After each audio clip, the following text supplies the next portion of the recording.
Saterdagoggend by ons mark het daar ietsie 'n persoon na my toe gekom en gesê hy is so en so, kan nie sy naam onthou nie, maar hy's 'n boere-Israeli.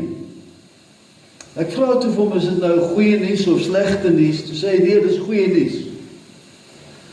Hy sê hy's 'n covenant persoon, 'n verbondspersoon.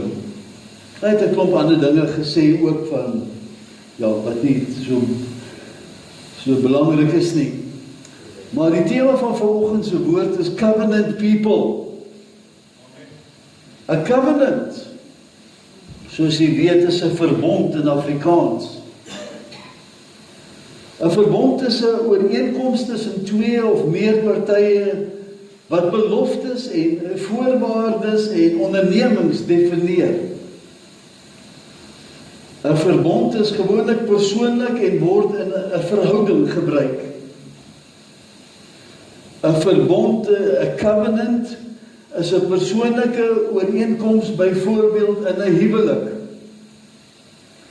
'n verbond in 'n huwelik is om lewenslang getrou aan mekaar te bly tot die dood toe, en 'n verbond in die huwelik is om saam 'n lewe te bou, 'n familie te hê, om saam oud te word. The covenant makes binding promises to each other and works together to reach a common goal. That's what a covenant does. Our Bible is a covenant Bible, a relationship Bible. In the Bible, covenants are personal between God and man. We do not stand in a contract with God, but in a covenant with Him. Covenants are found among individuals like David and Jonathan. Covenants are found between kings. Covenants are found between nations, and covenants are found among family members. The first covenant relationship was formed with Adam. En die eerste verbond nooi Vader vir Adam en Eva om in verbond met hom te wees. Adam en Eva sal God verteenwoordig op die aarde. Die woord verbond word nie spesifiek gebruik nie, maar die doel is dat die mens vir ewig sal lewe en heers op die aarde en in verhouding met Vader sou wees. Vader se terme van die verbond was dat hulle nie van die boom van kennis van goed en kwaad sou eet nie, omdat dit die vloek van dood op die mens sou bring. In die eerste toets van die mense getrouheid aan 'n verbond val die mens. Hulle breek die verbond met Vader en bring korrupsie en hulle bring dood in die mens se lewens in. Now the remainder of the Bible is all about how God is repairing this broken relationship with humans. Evil quickly expands its grip on humanity, and it's not long before we read about the first murder where Cain kills his brother. Sin quickly gets worse, and here in Genesis chapter 6, we read that the sons of God saw that the daughters of men were fair, and they took wives of all they desired and chose. This leads to the flood in the time of Noah, where God enters into a covenant with Noah to become a pure nation. This was the first of 5 important covenants. Hierdie verbond wat God met Noag maak, het geen voorwaardes nie. En God gee 'n teken van die verbond met die reënboog. The covenant is a sign of hope, a mercy and God's faithfulness to all His creation. Maar binne 'n paar hoofstukke is Noag dronk en lê hy naak in sy tent en sy seuns moet hom kom bedek. Sonde hou aan heers in die mens se lewensspiraal van God af weg. Maar Vader los nie die saak daar nie, en in sy genade maak Vader 'n nuwe verbond, en die keer is dit met Abraham. In die gebod tussen God en Abraham beloof Vader aan Abraham dat hy 'n groot familie sal hê, dat hulle eie land sal hê, en dat God alle nasies deur hom sou seën. Soos die reënboog in Noag se verbond, is daar ook 'n uiterlike teken vir die Abraham verbond. Vader beveel dat elke man besny moet word as 'n teken van die Abraham verbond. Dis 'n simbool dat Abraham en sy familie onderskei kan word. Die besnydenis sal van geslag tot geslag 'n teken wees van hierdie verbond. God tells Abraham, you know the history, God tells Abraham to leave the land and to follow wherever he leads. Abraham is to teach his family what is right and wrong and practice circumcision in every generation. God will keep his promise to give Abraham a family who will inherit the land and bless the world. Abraham believes the promise of God. Abraham believes through faith. Abraham is called justified as righteous through faith. The next chapter in the Bible, in Exodus, opens with Abraham's offspring multiplying and rapidly in Egypt and becoming a threat to the new Pharaoh. The Pharaoh enslaves God's people and they cry out to God. God hears their cries and he sends Moses. Moses, with many miracles in the forms of plagues, leads the people out of Egypt to the land that God has promised Abraham and his descendants. By die berg Sinai hernie God die verbond wat hy met Abraham gemaak het. Die Abraham verbond word nie vervang deur 'n ander verbond nie. Vader voeg slegs reëls by die Abraham verbond.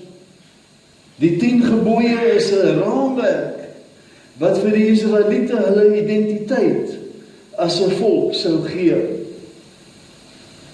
Moses represents the nation and God promises to make Israel into a holy kingdom of priests who will spread his blessing and glory to all nations. God instructs Israel to obey all the laws given at Mount Sinai, promising to bring blessings if they follow these commands and curses if they ignore them. Die volk gaan uiteindelik die beloofde land in en met tye vra hulle vir 'n koning om hulle te regeer soos die ander nasies om hulle.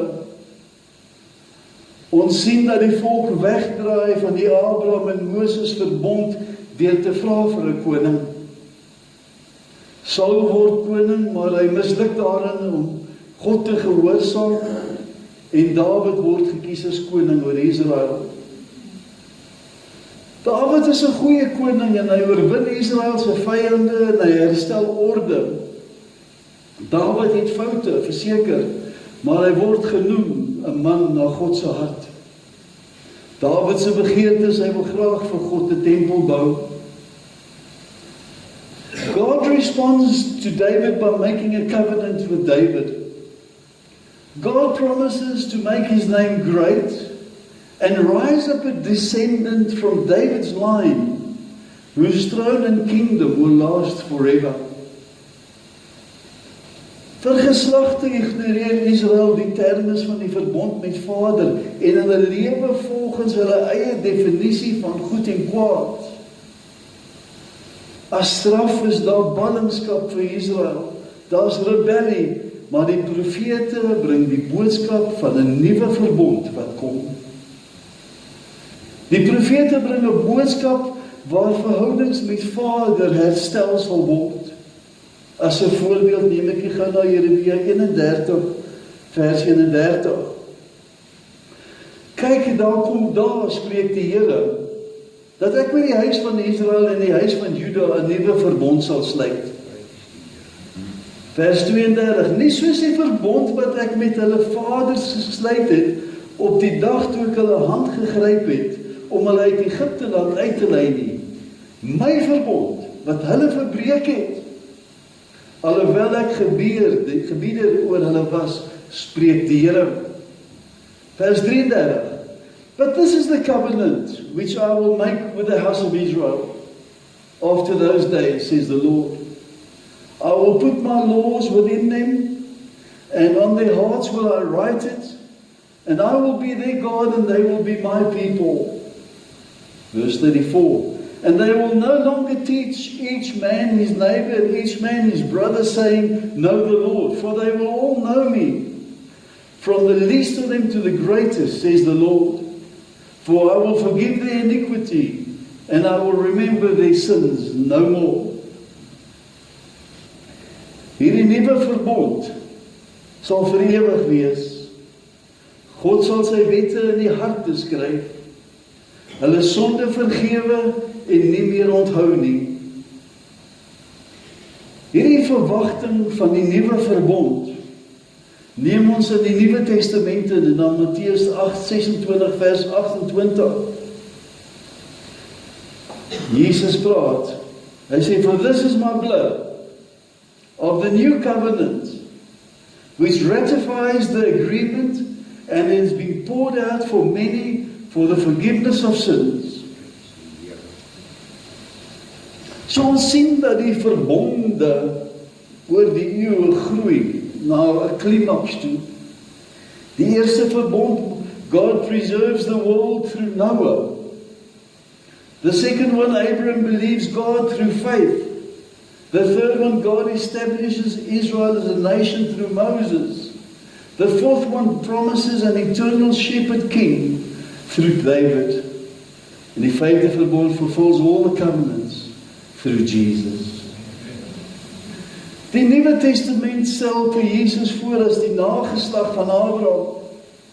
Abraham het in geloof geglo en ontvang wat Vader beloof het. Hebreërs 9:15 bevestig. En daarom is hy 'n middelaar van 'n Nuwe Testament, sodat terwyl daar 'n dood plaasgevind het vir die verlossing van die oortredinge onder die Eerste Testament, die wat geroepe is, die belofte van die ewige erfenis kan ontvang. We can claim the blessings, my brothers and sisters, of the covenant made with Abraham by having faith in Jesus.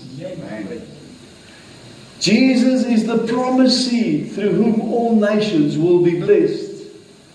Through faith we have become a spiritual descendant of Abraham and an heir of God's promises.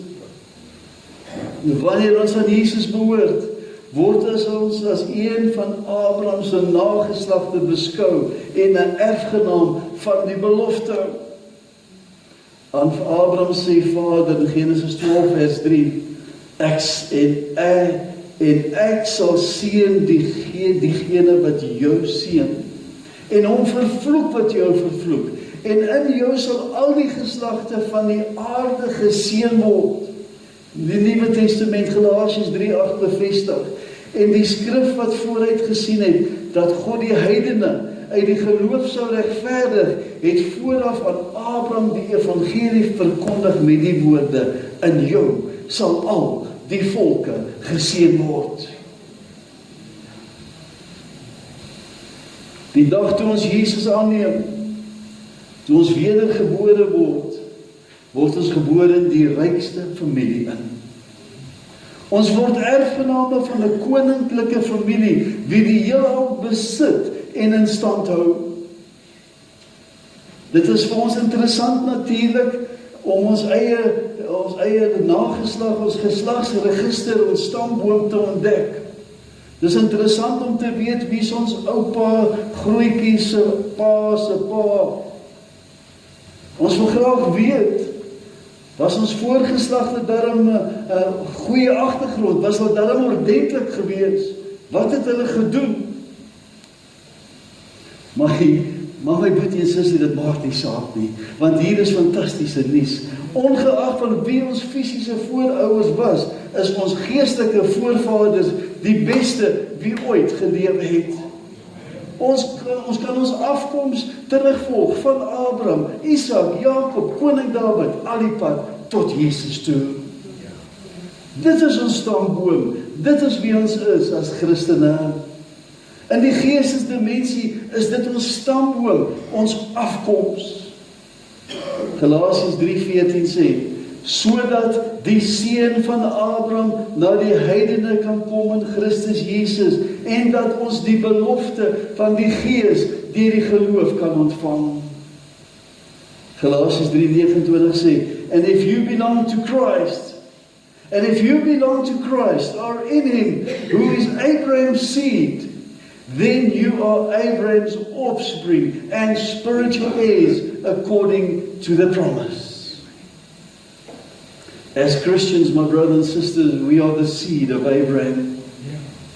That means everything that God promised Abraham belongs to us this morning. It has been passed on through Jesus. It is written in His will. His will, of course, is the New Testament of God. It belongs to us and we receive it in faith. Faith will give us access to the favor and the grace of God. Faith gives God access into our lives. Hallelujah, my boetie kan dit weer sê. By faith gives God access into our lives. Soos ons al voorheen soveel keer gesê het ook. Tiendes gee God toegang in jou finansies in. Want hy beperk sy betrokkenheid in sy mense volgens sy woord. We are the heirs of limitless resources of God. Ons is erfgename van Abba Vader. In Genesis 15 sê Vader, Genesis 15:1, na hierdie dinge het die woord van die Here tot Abraham gekom in 'n gesig en gesê, vrees nie Abraham, ek is vir jou skuld en jou loon is baie groot. Ons moet ons naam in hierdie beloftes in die testament sit, want die beloftes behoort ook aan ons. Ons moet deur die testament gaan en die beloftes sien. Dit is ons erfenis, ons neem dit in geloof. Die testament is reeds geldig van Golgotha af. Vader sê aan Abraham, moenie vrees nie, ek is vir jou 'n skuld en jou loon is baie groot. Daarom kan ons ook sê vanoggend, ek sal nie vrees nie. Vader is vir my 'n skuld en my loon is baie groot. Omdat ons erfgename is hierdie belofte net so van toepassing op ons lewens. Die Here is ook getrou aan ons wie die beloftes neem, net soos hy teenoor Abraham was, omdat ons die geestelike nageslag van Abraham is. Ephesians 3:19 sê het so mooi die Amplified, that you may really come to know that you practically through experience for yourself, dit ervaar. Jy sien, ons kan dit weet, maar daar is 'n verskil om dit te ervaar. The love of Christ, which far surpasses mere knowledge, which is no experience, that you may be full through all your being, until all the fullness of God may have the richest measure of the divine presence, and become a body wholly full and flooded with God Himself. Wat 'n besondere voorreg. Toe ons Jesus aangeneem het ons erfenis verander. Ons was erfgename van Adam, maar nou is ons erfgename van Vader. Adam is nie meer ons pa nie, God is ons pa. As siekte roep, dan antwoord ons nee, ons is genees. As armoede roep, dan antwoord ons nee, ons is die geseëndes. As vrees roep, dan antwoord ons nee, ons is sterk in die Here. Dit is ons verbond. Die naam van die Here is vir ons 'n sterk toring. Galasiërs 3:29, en as julle aan Christus behoort, dan is julle die nageslag van Abraham en volgens die belofte erfgename. So duidelik. Omdat ons aan Jesus behoort, my boetie en sussie, is ons erfgename van Abraham se beloftes en dit maak van ons die geseëndes. Ons is nie afhanklik van wêreldse sisteme nie. As dit swaar gaan in die ekonomie, is dit nie van toepassing op ons nie, want ons is die geseëndes en ons het 'n verbond. As die Here manna in die woestyn kan voorsien, kan hy ook vir ons nou voorsien. Ons is nie afhanklik van die ekonomie af nie. Ons is afhanklik van ons verbond wat Vader met Abraham vir ons gemaak het. Vader het gesê ons is geseënd. Ons kan kyk na Josef, wie in die tronk as 'n slaaf verkoop is, en die Here se seën rus op hom, en hy word die tweede in bevel van Egipte. Die seën van die Here as 'n nageslag van Abraham was op hom. We belong to Christ, and therefore we are Abraham's seed and an heir according to the promise. The blessing of Abraham is to be declared righteous by believing in Jesus, as Abraham was declared righteous by his faith. Through faith in Jesus, we are promised the indwelling of the Holy Spirit, who is the power that raised Jesus from the dead. God's plan to bless all the nations was fulfilled in Jesus. These blessings are available to everyone who believes. As mense van geloof is ons geregverdig deur Jesus Christus. Ek wil begin om af te sluit. Jesus is die vervulling van 'n nuwe verbond wat Vader aan Abraham gemaak het. Ja, ons is ook verbondskinders. Dis nie net die boere Israel wat 'n verbondskind is nie. Ons is verbondskinders. Enige iemand kan deur Jesus vergewe word en in die koninkryk van God inkom. Ons ontvang geregtigheid net soos Abraham kon in geloof. As ons aan Jesus behoort, dan is ons Abraham se geestelike nageslag en erfgename van 'n nuwe, splinternuwe verbond. Galasiërs 3:16 is baie interessant. Hy sê, nou is aan Abraham die beloftes toegesê, en aan sy saad. Hy sê nie, en aan die sade, asof dit op baie sien nie, maar op een, en aan jou saad, dit is Christus. Abraham's seed is Christ, and Christ is both God and man. Therefore, the covenant cannot be broken again. There will be no more new covenants. We are covenant people by belonging to Jesus. Ons is nou maar eenmaal die geseëndes van die Here. In 'n verbond vasgemaak. Amen en amen. Kom ons bid saam. Dankie Here dat ons volgende kon 'n dieper dimensie ontdek van ons erfenis. Oh Lord, with the covenant you promised Abraham that he will be blessed, and because we are children, we are also blessed through Jesus Christ, who is the only seed of Abraham. And we honor you and we magnify you. We thank you, Lord, that this covenant will not be broken, cannot be broken, because it is established through the blood of Jesus.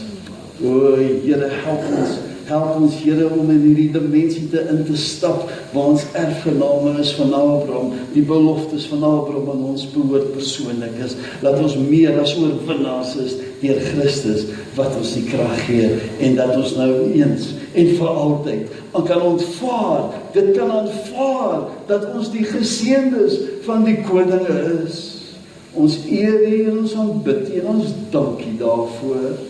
En ek bid dit in die wonderlike naam van ons koning. Amen.